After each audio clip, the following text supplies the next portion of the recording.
Welcome to Between the Lines. I'm the Pet Man, Matt Morrow. It's funny because the transition between the intro and me coming on is never smooth. I just kind of pop up. But welcome to Between the Lines. This is our deep dive into Charlotte Metro Area High School football. I'm Pet Man, Matt Morrow. Between the Lines is the show where we get game analysis, team shout outs, deep dive previews, and your comments. On tonight's episode, we took last week off because it was a shorter week. A lot of teams were on bye. We're kind of back into the normal kind of, I guess, schedule, you would say, as a lot of teams are coming off bye and, we're really getting into conference play. One thing I want to say starting out on this show is just to remember, we're starting to get playoff talk around, the state and different places. And conferences do not matter with the playoffs this year. Playoffs are all set by the RPI rankings. And we'll start getting into the RPI rankings on this show because this is a really good show to kind of dig deeper into, where teams are, how they line up. So we'll start doing that over the next couple of weeks leading up to the playoffs. But the usual suspects, the best teams are obviously higher in the RPI.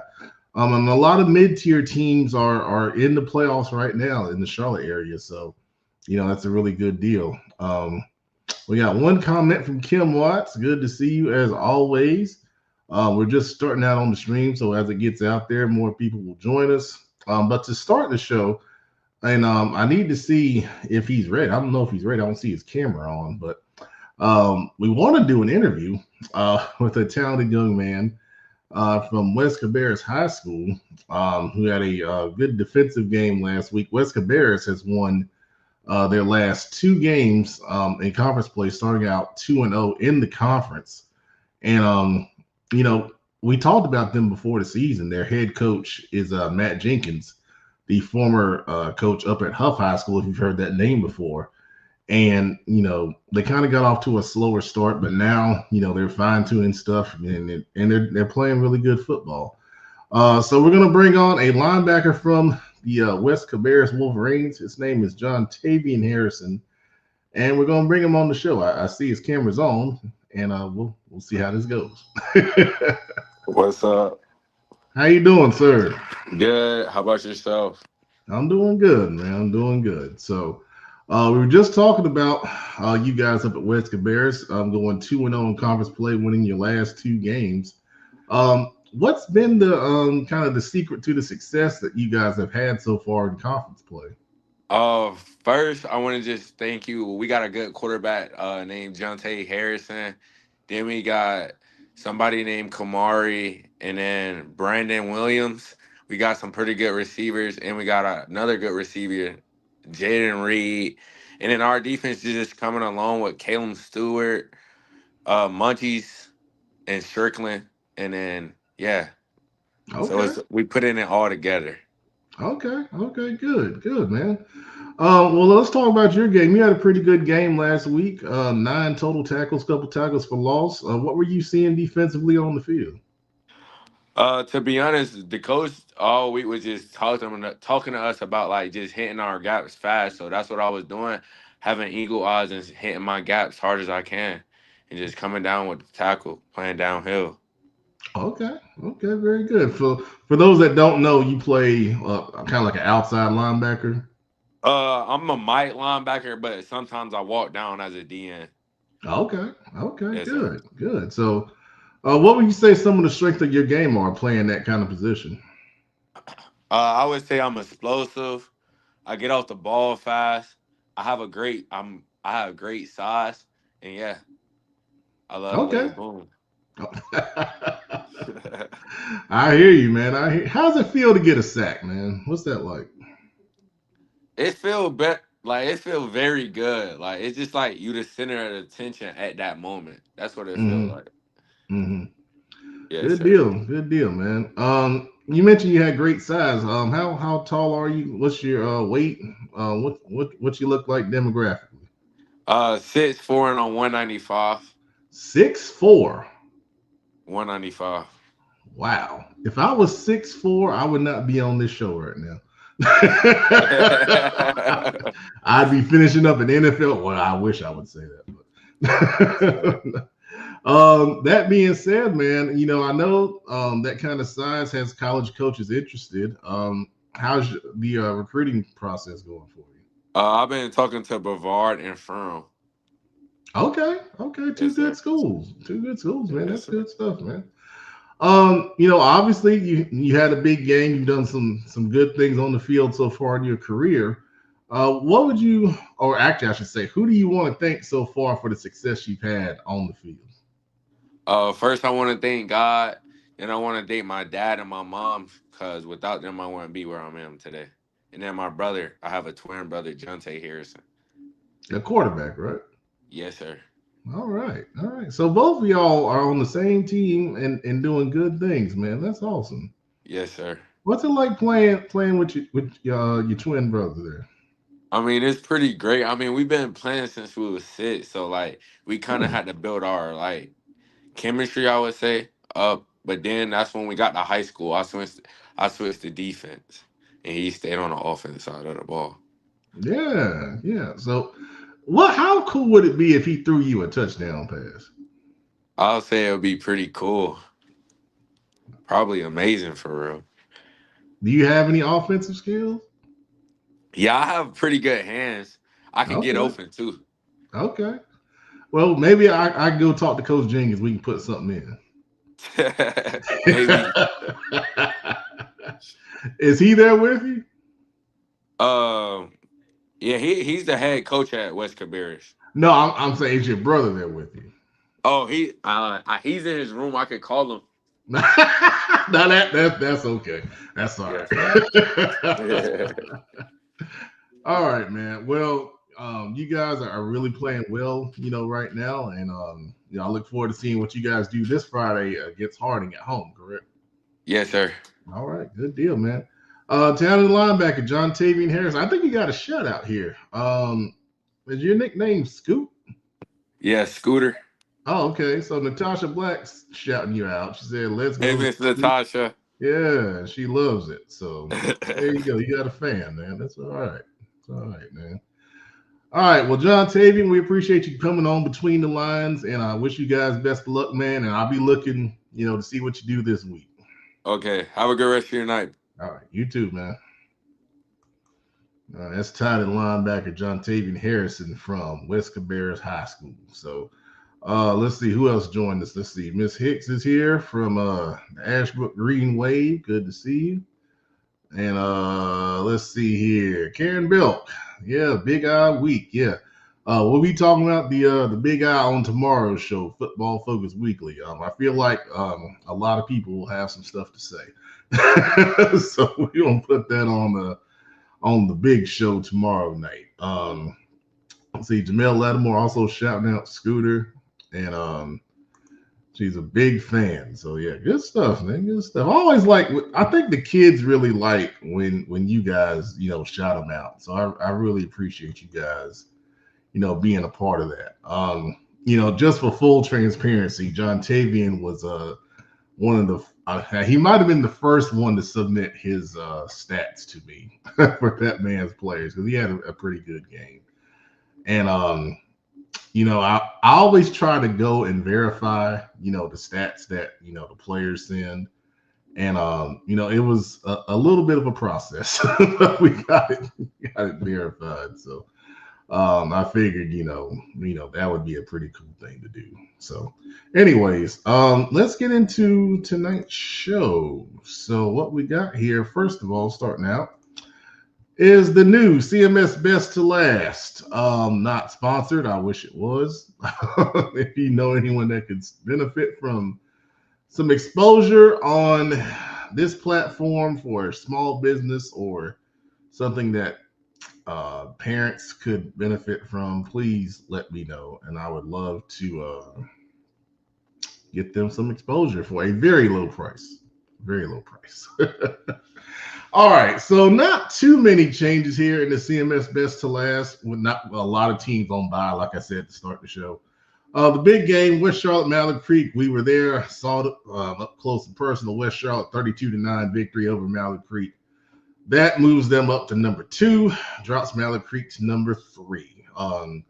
Some people may ask, why didn't I not drop them lower? Mallard Creek has a head-to-head win over Myers Park. That's really the main reason why I only dropped them one spot in this situation. But no changes 4 through 8. Olympic does move up a spot. They had a good win over Central Bears, 17-13. Really impressive game for quarterback Chance Cato and athlete Kenyon White. A couple of the standout players in that one. They came back to win that game on a beautiful late touchdown pass from Cato to Kenyon White in the corner of the end zone. So Olympics also 2-0 in conference play. And they've got a big game we'll talk about tomorrow night against A.L. Brown, who is also 2-0 in conference play. So big games all around in that conference this week. Providence moves up a spot to 10 after their victory. Butler moves up a spot to number 11 after defeating Chambers, who drops 2 spots to number 12. No change with North Meck, who was on a bye. East Meck defeated Valentine Ridge. They move up a spot to 14. Hopewell drops a spot after their loss to South Meck. And then no changes throughout the rest of the poll with Harding, Valentine Ridge, Rocky River, West Meck, Garinger, and Berry all remaining in their same spots. All right. Mike Eddy, of course, shouting out to Dub C. I would expect nothing less. By the way, if you were wanting to go to Independence at West Charlotte, apparently the tickets have been sold out since Monday. So you might have to watch that on the old NFHS streaming network if you don't have tickets. Or maybe try to buy them on the secondary market. I don't know. But that's what I have been told by a couple of people. Kerry Sturdivant also with the comment here says, just want to say I wish some of the parents would let up on the coaches at Valentine Ridge. They are probably one of the best 1-5 teams in the state. Yeah.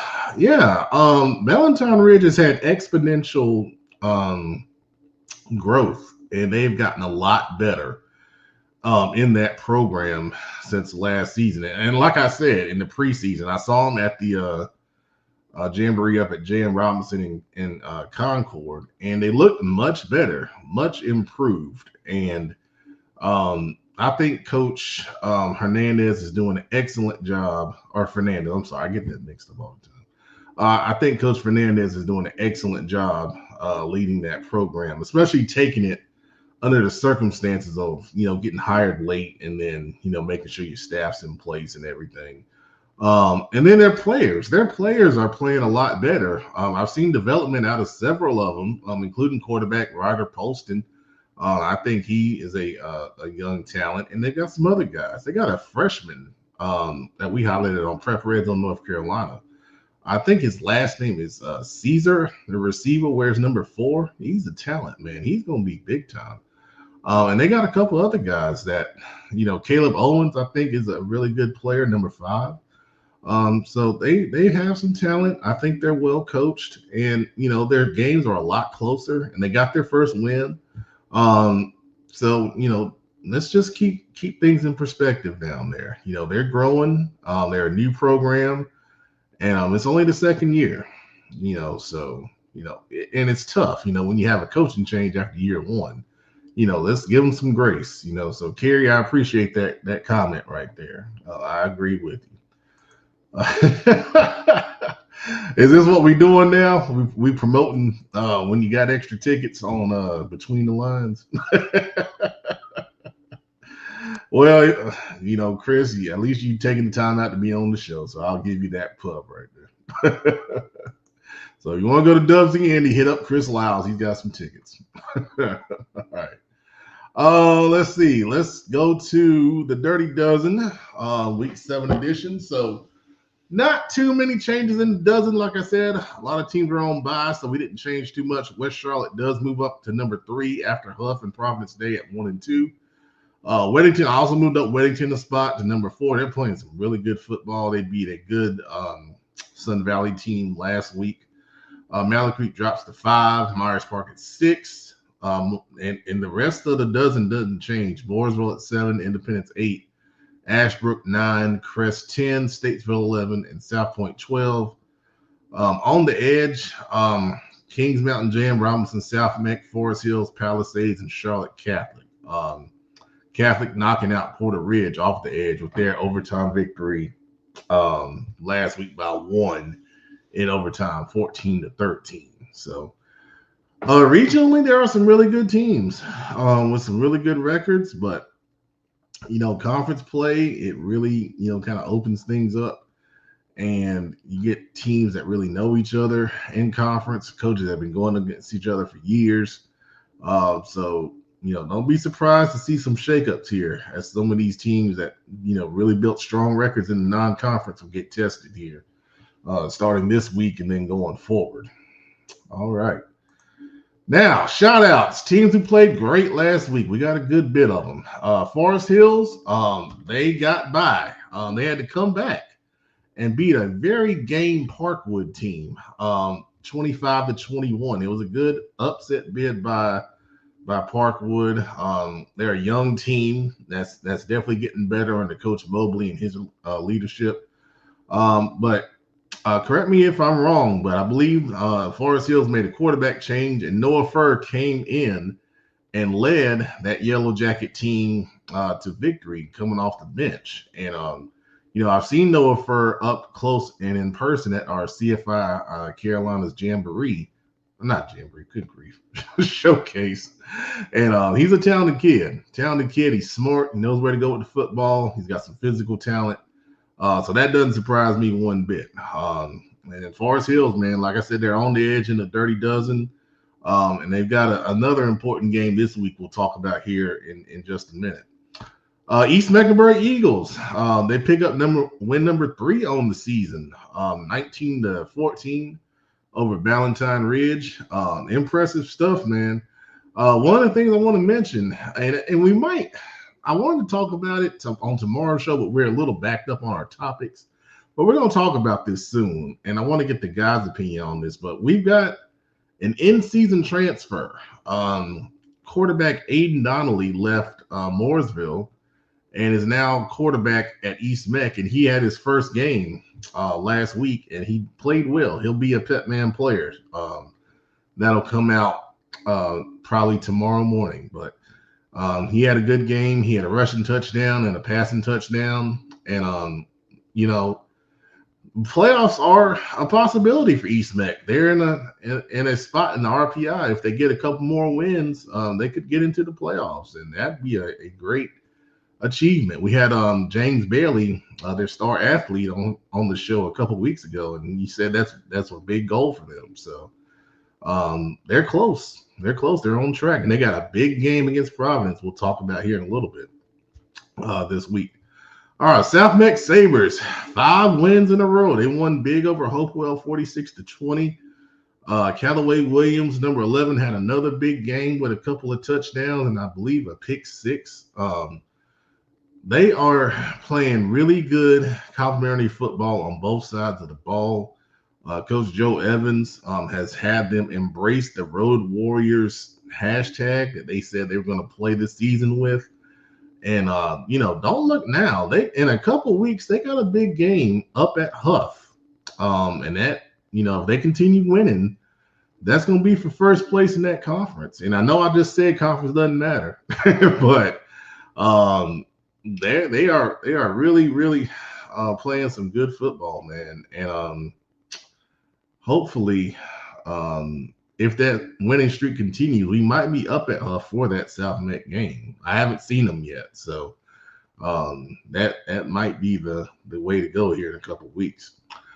All right, Providence, 2 wins in a row with their new quarterback, Luke Metter. They won over Rocky River last week, 27-0. And it's funny how a season can kind of change at the drop of a hat. They had that big win over Butler 2 weeks ago, and I think that's been a catalyst, for that program. Now they're back at 500 at 3-3, and I just said they got a big game against East Meck, who's also 3-3. And we'll talk about it here, in a little bit. But Luke Metter's a talented player. I saw him, when I covered JV games a couple years ago. They got confidence in him. He knows the system, and he's got some talent. So, hats off to the Panthers for sure.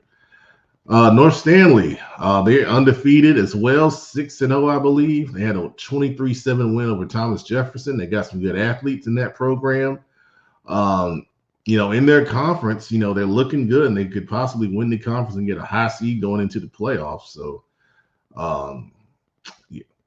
they are they're definitely an under the radar team, because of where they play in the area and all that. But they're a good regional team, and those kind of teams, if they get home playoff games, they can be tough, down in their bracket. So, keep an eye on those guys. Let's see here. Chris Worster's asking, where are you at this week? Well, Chris, I will tell you that, you guys are actually on my short list. I know you guys are playing Burns this week, and we're going to talk about that game on tomorrow's show, Football Focus Weekly. But I am seriously considering coming out there, and seeing you guys against Burns. So let me know who I need to talk to. Because, we got all these, media requirements these days. So there's your answer. All right. Northwest Cabarrus, are they the best team in Cabarrus County? It's a question to pose after, they won another game. I believe they beat East Rowan last week, 35-7. And they've been rolling. They had a one loss to Ashbrook, who obviously is undefeated and, in our dirty dozen. So there's no shame in that. And they played them pretty close. Compared to J.M. Robinson, I know the weather conditions were, what they were last week. But J.M. Robinson beat Salisbury 14-0, and Salisbury's, kind of struggling this year. So, we might pull out I haven't pulled out the county rankings. I haven't done an update yet. So maybe we might do that on this show next week, along with the RPI. So getting a little deeper there. But Jamel says J.M. Robinson. Okay, I mean, they're my preseason number one, so it's one or the other. It's one or the other. In my honest opinion. But we might look at that deeper next week if I have time, to pull it together. All right, West Cabarrus, like we said, we had the linebacker John Tavian Harrison. To start out the show earlier, in case you missed it, you can go back and check that out. We did an interview with him. Let's see. They're undefeated in conference play. Like I said, earlier, they won last week over Hickory Ridge 24-10. 2-0 in the conference. They got Harding this week. They'll be favored to win that game. So they have a good chance of going 3-0 in conference play. And that would put them in a tie with either Olympic or A.L. Brown, because they play each other this week in that conference. So, I predicted West Cabarrus would finish third in this conference, and I might have been wrong, which wouldn't be the first time. But, yeah, so West Cabarrus, team to watch. They're getting better. I'm not surprised, because it's a Matt Jenkins coach team, and his teams are always going to get better over time. So, good stuff right there for West Cabarrus. Now I see the J.M. Robinson people coming out. Oh man.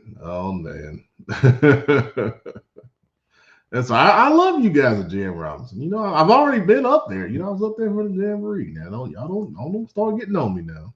I'm just trying to be fair. Shout out to East Gaston. East Gaston Warriors picked up their first season win of the season.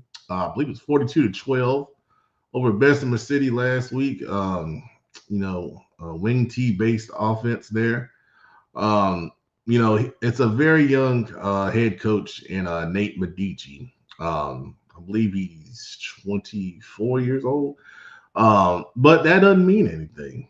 As long as you can, lead and motivate and put together good schemes on both sides of the ball, you can find success. And, I know that had to feel good for them, that school and that program, been through some stuff for sure. But to get a good win over Bessemer City. That's good stuff right there. All right, and of course we got to shout out Charlotte Latin, undefeated still, and they're winning games in an impressive fashion. And now we're at the point they've got good talent on that team. Now, are they a contender to challenge Providence Day? Is the question. Um, I think anyone that's going, and we of course we just saw Raven Gap in that conference. Providence Day beat them by 21, and they probably got as good of a talent as anyone. So. If Charlotte were to challenge them, it was going to have to be on the lines of scrimmage. They're going to have to find a way to, slow down an impressive D line, a talented offensive line. They got to find a way to start trying to get pressure and break up, their rhythm in the passing game where they really excel. And then you got to find a way to cover a little bit and make things difficult for them. So, and then of course you got to get some breaks too. But the fact that we're asking this question just speaks to what, Coach Drew Dayton and Troy Logan at quarterback, Mr. Douglas at the running back spot, and, Matthew Barber on offensive and defensive lines. It's a tribute to what they're doing.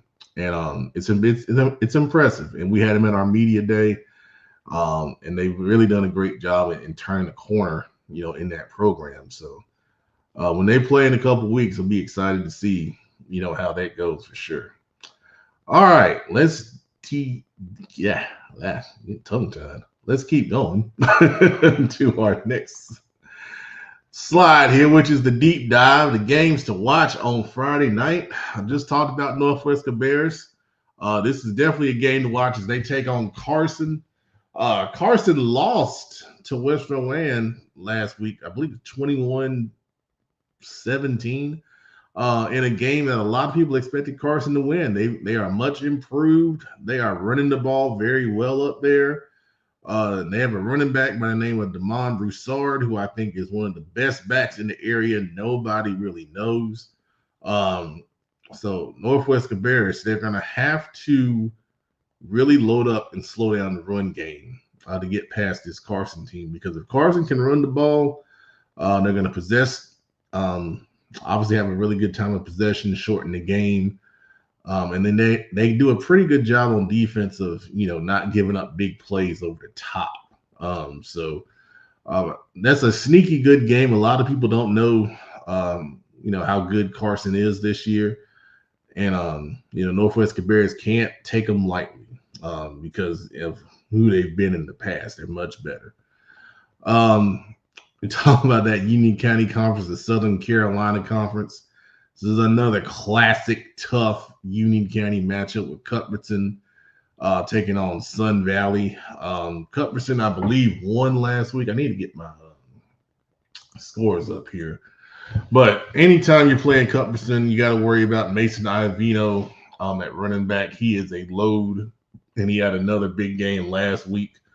Sun Valley coming off a tough loss to Weddington 21-7, I believe.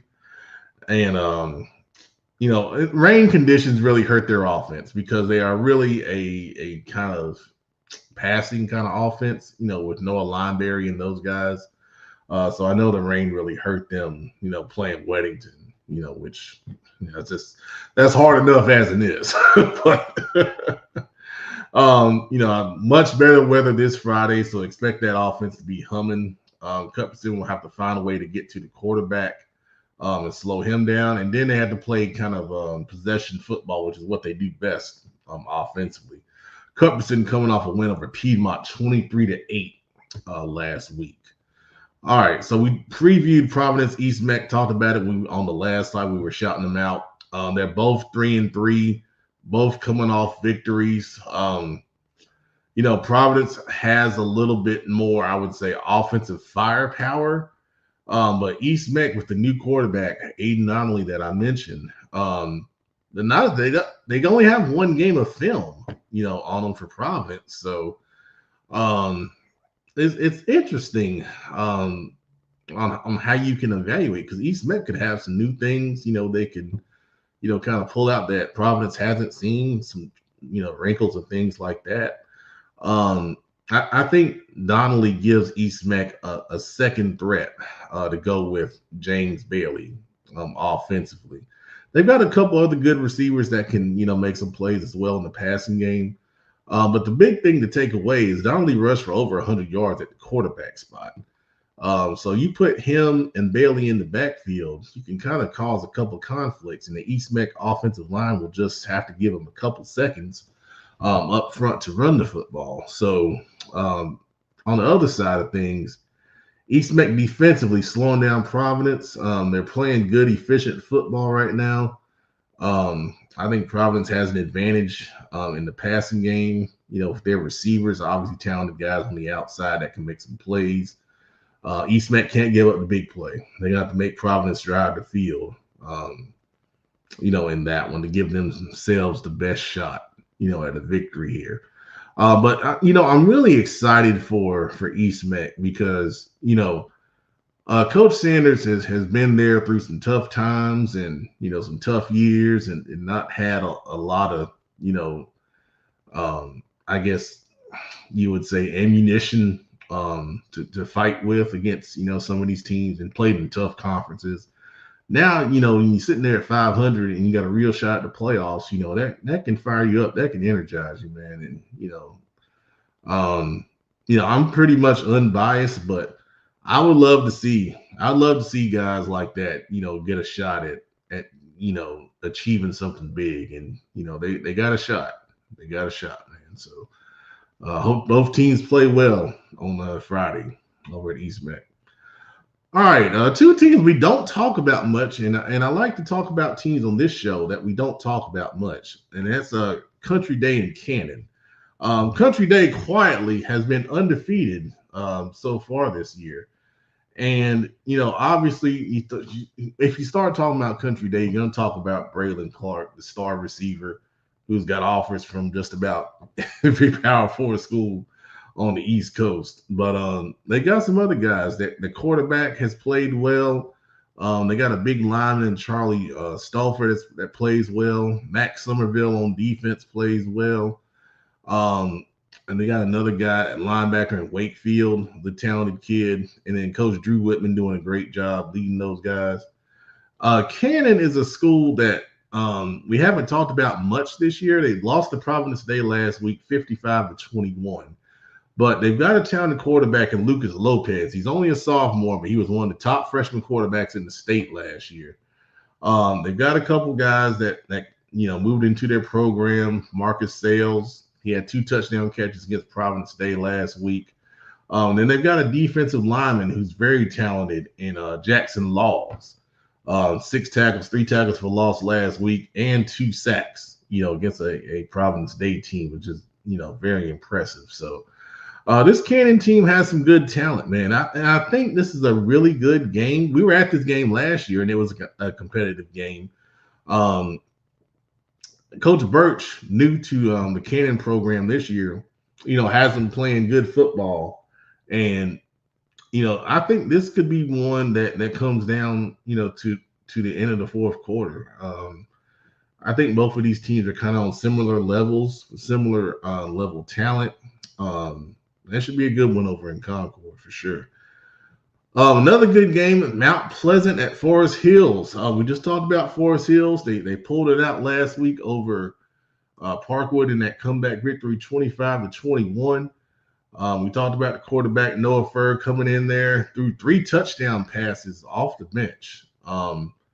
Impressive stuff. Of course, Kylan Polk, we've had on this show interviewing him. He's a special talent.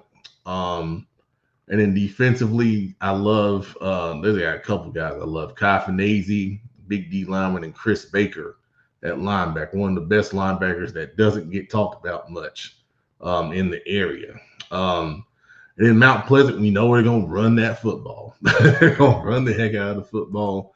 They got a big offensive line up front. They control time of possession. They shorten the game, and they do a good job, Coach Crosby and those guys, with their game plans and how they attack teams. So that's going to be a real good game at Forest Hills. This is a conference game. New realignment, Mount Pleasant joining this conference. Um, and I'm really interested to see one, who Forest Hill starts at quarterback. Two, how does Mount Pleasant handle Kylan Polk, the star running back / wide receiver. And three, can Forest Hills handle that run game of Mount Pleasant, because it can wear on you. And we saw that when Mount Pleasant played Concord earlier this year. Concord had a lead through 3 quarters, and then Mount Pleasant warmed down and came back and won the game in the 4th quarter. So that's gonna be really, really interesting game there in Union County. Back in Cabarrus and Mecklenburg County here with Hickory Ridge at Berry. Which team gets their first conference win? Hickory Ridge lost to West Cabarrus 24-10. Berry played Monday night. A.L. Brown and Berry moved their game from Friday to Monday instead of waiting it out. And A.L. Brown won on Monday night 42-6. So Berry has had some offensive struggles all year long. It looks like they made a quarterback change, playing a different guy at quarterback now. Elijah Britt, though, at receiver, no matter what, he is a talented player. And, they find ways to get the ball in his hand, and he's usually good, to make a big play and get a score, no matter what the situation is. I really like that kid and his talent. Hickory Ridge, they got a win earlier this season, a non-conference victory over Parkwood. Coach Gentry in his first year, they're building that program up. And we'll see. Brendan Barbario at the quarterback spot for Hickory Ridge, definitely a player to watch. They've got Hall on defense at the linebacker spot, who's a talented player as well. So be interested to see who gets on the board there in the conference. All right, we got Forest View and Hunter Huss. This is the Gaston County matchup. Hunter Huss was 4-1 going into playing South Point last week in a big game. And South Point took it to them pretty good. They beat them, I believe it was 53-6. Let me verify that score here. Where is it? I really should have these like on a sheet of paper in front. There it is, 53-6. Yeah. So can they bounce back? They got to be careful here. They're 4-2. Forest View, it's been a up and down season for Forest View, but they are playing much better this year than they have in the past couple of years. And that's a shout out to Coach Rayfield, the head coach, and those guys down there. They've got some talent. They got a big offensive line. They come off the football well in the run game. I spotlight Jaden Phillips. He's their center at Forest View. He's a very good player, nasty in the trenches, plays to the echo of the whistle. And their whole offensive line is kind of like that. So even though Forest View's record is only, I'm trying to get to it here. I think they're 2-4. They're 2-4 this year, but they have played, some teams well. So this is a game that you got to watch if you're a Hunter Huss here. I used to do a preview on Max Press will give you a preview of what the score is going to be. It says 24-16 for this game, Hunter Huss over Forest View. So I expect it to be a 4-quarter game here. And if Hunter Huss takes them lightly, Forest View might get a win here. So that's going to be a game I watch closely on Friday night. I see a comment, Chris. I'll get to that in a second. All right. Like we talked to John Tavian Harrison, earlier from West Cabarrus. So I want to talk about Harding and West Cabarrus. Harding has had some offensive issues. Last week they lost to Cox Mill at home 35-0. Can they get it going on offense? When I saw them, I was there for their one win. So they probably want me to come back out. They beat East Meck 22-6 earlier this year.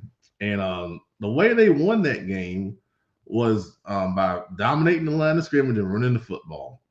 And, that's something that when I look at film, they've been trying to do and it looks like teams are kind of loading up on them, expecting that heavy run game. So they got to find a way to, get a little more balance in the offense and throw it a little bit. And um, we'll see if they can figure that out there. But like I said, Wes Cabarrus has been playing well so far in conference play.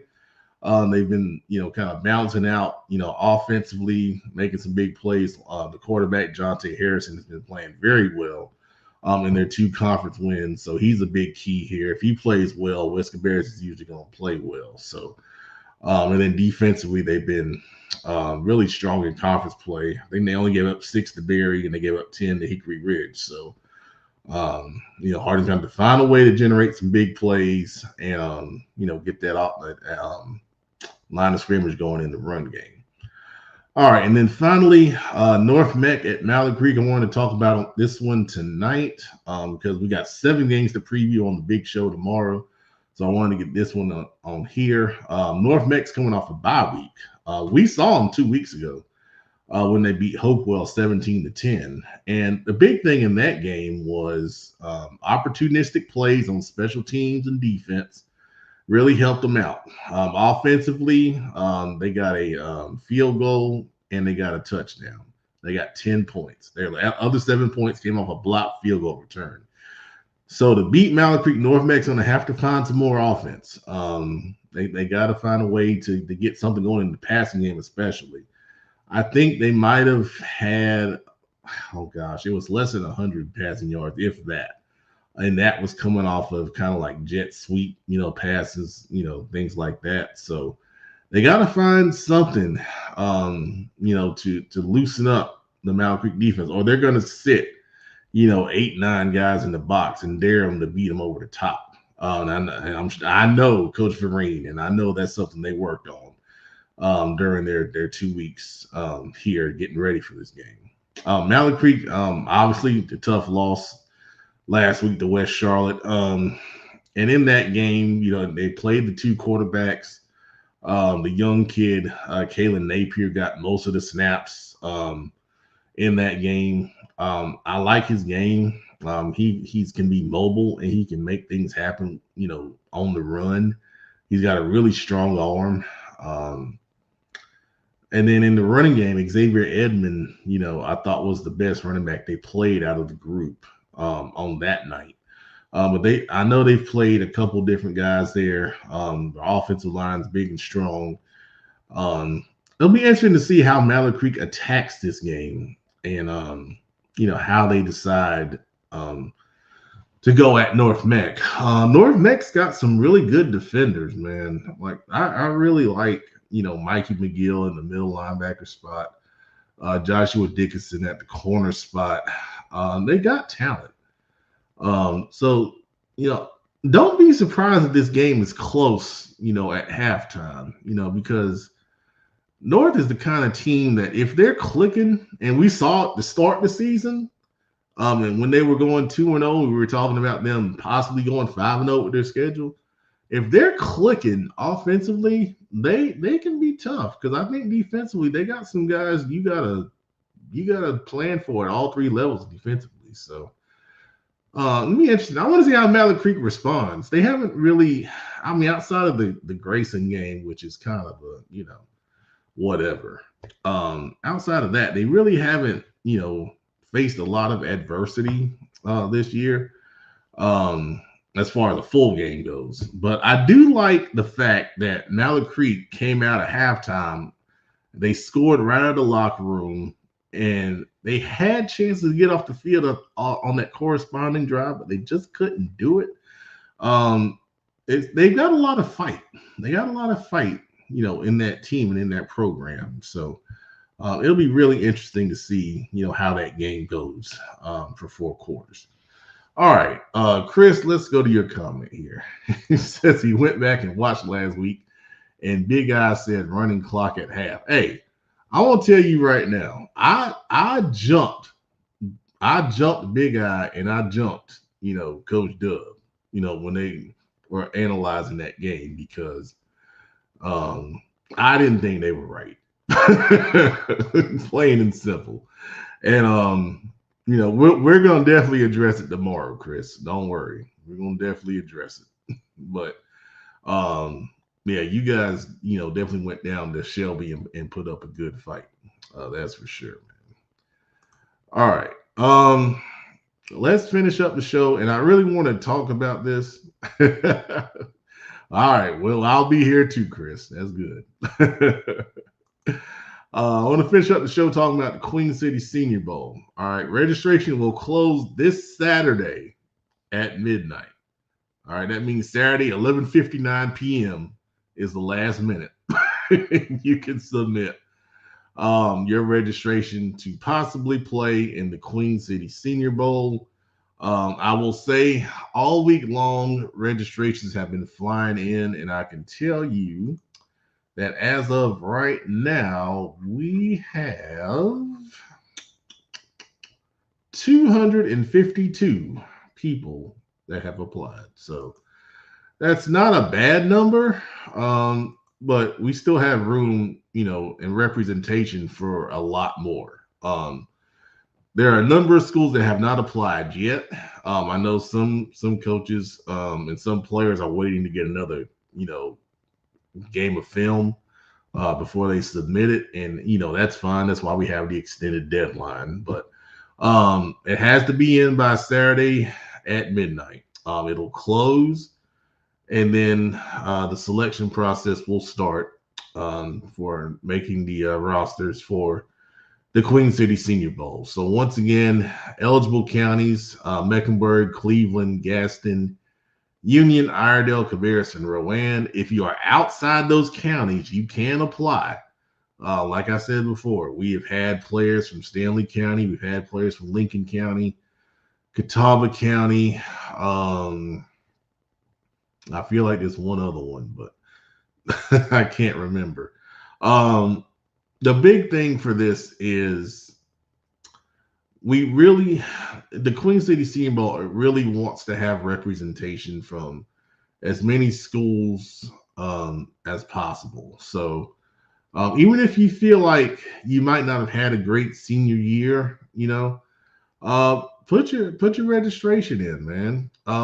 It really comes down to a numbers game and what positions you can play. So in the registration, you can choose a primary position or an offensive position and a defensive position. So if you're a running back, linebacker, you may be a really good running back, but you might, play a little bit of linebacker, but numbers may dictate that we need to take another linebacker. So if you have that skill on there and you have a little bit of film showing it, then you could get into the game. So I know the Shrine Bowl and the East West games have announced. Well, the Shrine Bowl has announced their roster. I've yet to find a roster for the East West game, but I know some kids, have been selected because they posted it. And congratulations to all those kids that made those respective games. And I know those games are traditional. They've been doing them for a long time. But I will say, the Queen City Senior Bowl, we honestly feel like is the best all-star game because of the exposure, the game provides. College coaches are at practice.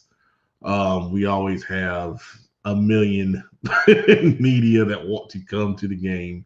We always have to cut it off because we can only have so many people on the sidelines, all those different things. So, I mean, the proof's in the pudding. You go to the Queen City Senior Bowl Instagram, go to the Queen City Senior Bowl Twitter, and see what past years coverage looks like. And that's the standard. That is the standard, man. There are some really good guys behind the Queen City Senior Bowl. I really stress that it is not my game. It is not my game. I'm a partner. Charlotte Football Insiders is a partner with the Queen City Senior Bowl. If you go to queencityseniorbowl.com and you click on the, I think it's the executive committee, those guys are the guys that are behind the game. Bobby Collins, Vernon Hunter, Damon White, really good dudes. And I love working with them. they share the same passions that I do about recognizing, rightfully deserving kids on a big stage, or as big a stage as possible. Um, I saw some posts about um, snubs and Charlotte area kids not getting recognized by the other bowl games. You know, that's partially why this game exists. I'll tell you, in year one, when we started this bowl game, we kept it the Charlotte only, and it was 80 Charlotte kids, and the outcries for much bigger area representation were deafening. And we got together, we ran a poll, we talked about it, and the numbers said expand. And we've expanded it. And it's expanded a little bit over the years to where we've got it now. Um, the reason why it's not statewide is because we do not have lodging for the game. Um, Kids are still in school, while this, game was going on, and they got to practice. We do a week of practice Monday through Thursday to get ready for the game. So um, I know we've had some people ask. I had a kid from Wilmington that really wanted to play in the game, and I told him, I said, we don't provide lodging, and you're still in school, so kids go back and forth from school to practice and back home. So I love that Wilmington wants to get involved, but we really can't accommodate that, unfortunately.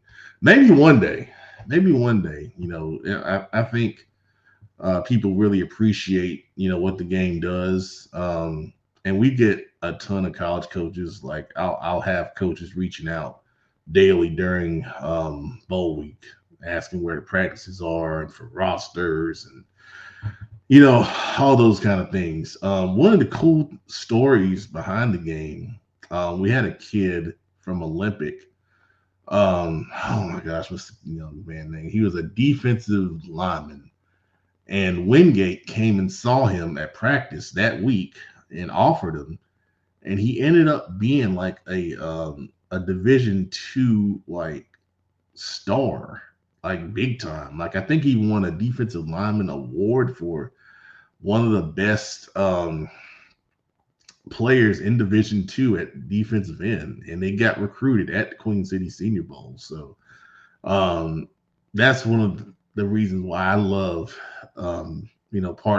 partnering with this game. It really provides opportunities for these kids in the late calendar recruiting process. Well, it used to be the late calendar. Now it's recruiting has shifted so much. It's almost like an early opening period for some of these 2026 kids. And then Karen, thank you for this. It is an absolutely great cause for the Metro School as well. If you're not aware, the Metro School is a CMS school, downtown Charlotte, for kids with different types of disabilities and cognitive learning issues. And it's a wide range. It's kids from kindergarten through up to being 20 and 21 years old, and they see the Queen City Senior Bowl as their Super Bowl. If you're not aware, every year on the Friday before the bowl game, select players, cheerleaders, bands, they all go to the Metro School and they do a big parade and pep rally. And it is the best thing to watch. And there's still videos of it and pictures from last year's up on the Queen City Senior Bowl social media. It is so awesome. And, doing stuff like that, man, it really, reminds you on how, special life is and the things that mean the most to people that are just kind of like everyday things to us. They mean so much to them.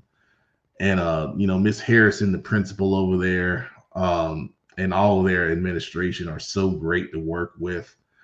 And the best thing that we do is to give them a check for proceeds from the game to help fund all of their programs. And it helped funded construction over there last year, and they were able to upgrade, I believe, their cafeteria. So that kind of stuff, man, that's why you do it. That's why you do it, and the players love it. Um, and it's just awesome, man. So thank you for that, Karen. Appreciate that. We'll end the show with this comment right here. Jr. Mave, I've never seen you comment before, but it says, love this and Football Focus Weekly. Really appreciate what you do for high school football. And the student shows like this really brought back my love for high school football. Well, that's awesome, man. That's awesome. I really appreciate those kind words, man. Doing these shows, I made a comment last week where we were talking about coaches' pay and things like that. And, and the guys talked about why they coach. And, I talked about why I got out of it. But doing this show has really filled a void for me personally, the connection to high school football and, all those things. And, we do the show not only for the kids, we do it for you guys, the fans, and we do it, to help, provide exposure to another outlet, for these kids. I will share with you that I have a college coach in North Carolina who sent me a message that says, I love the show and I watch it every week. And that blew my mind. I said, you got time to watch the show coaching college football? But yeah, you hear that stuff and it means a lot, man. It means a lot, not only for myself, but the guys on Football Focus Weekly on the Wednesday show, they appreciate it. And the platform also exposes guys like Big Eye Shelby. We have our moments and we go back and forth and all that. But at the end of the day, he's on the show because he's a great growing young coach who's got a future, as a head coach one day.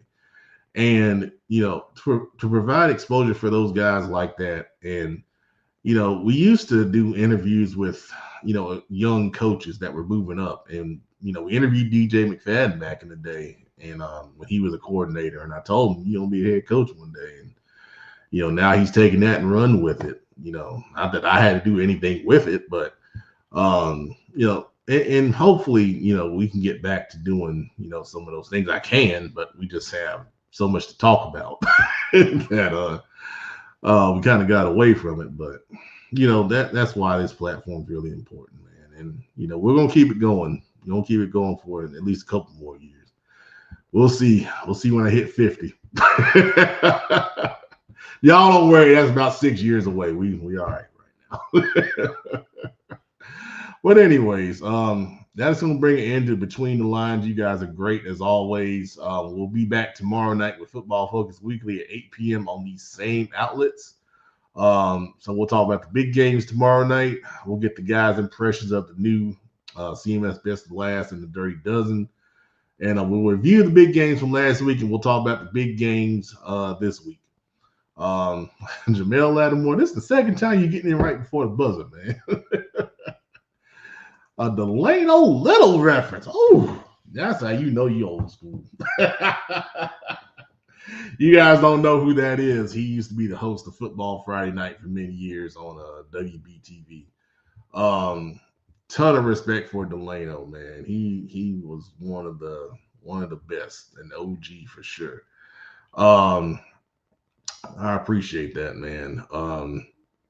Us being on a streaming, platform, I used to have aspirations to, kind of partner and get on TV, but, not anymore. Here we can be ourselves and, not so buttoned up and, just kind of, have fun with it. TV is a whole different deal. And I don't know I know we couldn't do it. I wouldn't like it, but I know we couldn't do it. Oh, I appreciate those words, man. All right. Everybody have a good night. We'll see you tomorrow night on Football Focus Weekly. Same outlets, 8 p.m. Appreciate it.